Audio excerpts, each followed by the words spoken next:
Face aux embouteillages, le gouvernement est appelé à passer à l'action. Cette interpellation du chef de l'État faite lors de la 59e réunion du Conseil des ministres, Félix Tshisekedi exige des mesures urgentes pour renforcer la police des circulations et moderniser la gestion routière afin de redonner la fluidité et la dignité à la capitale congolaise. Les embouteillages persistants à Kinshasa ont de nouveau été au centre du discours du président de la République lors de la 59e réunion du Conseil des ministres tenue le 19 septembre dernier.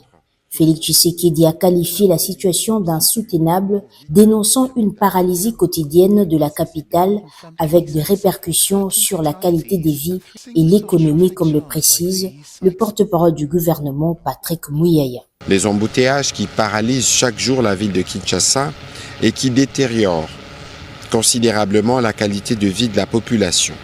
Il a rappelé qu'à l'occasion de la 22e réunion du Conseil des ministres du 15 novembre 2024, il avait insisté sur l'urgence d'améliorer la fluidité de la circulation routière à Kinshasa.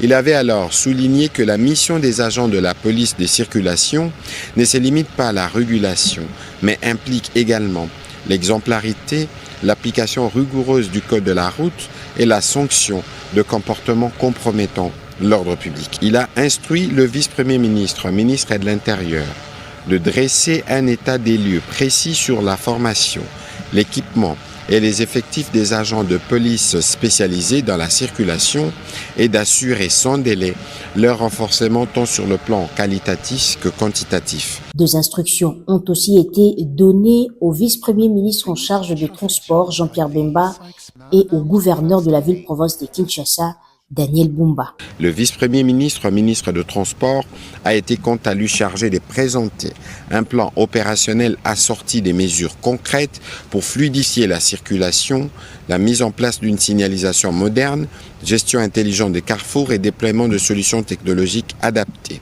Le gouverneur de la ville de Kinshasa devra de son côté accélérer la réforme du transport urbain collectif, notamment par la régulation stricte de l'activité des taxis et bus, l'interdiction des stationnements anarchiques, ainsi que la création des parkings modernes. Une collaboration avec les forces armées de la République démocratique du Congo est envisagée pour imposer discipline et rigueur au Grand Carrefour. Signalant qu'au cours de la même réunion, le chef de l'État a également instruit l'identification rigoureuse, la limitation du champ des circulations et l'interdiction d'accès dans les centres-villes des taxis-motos.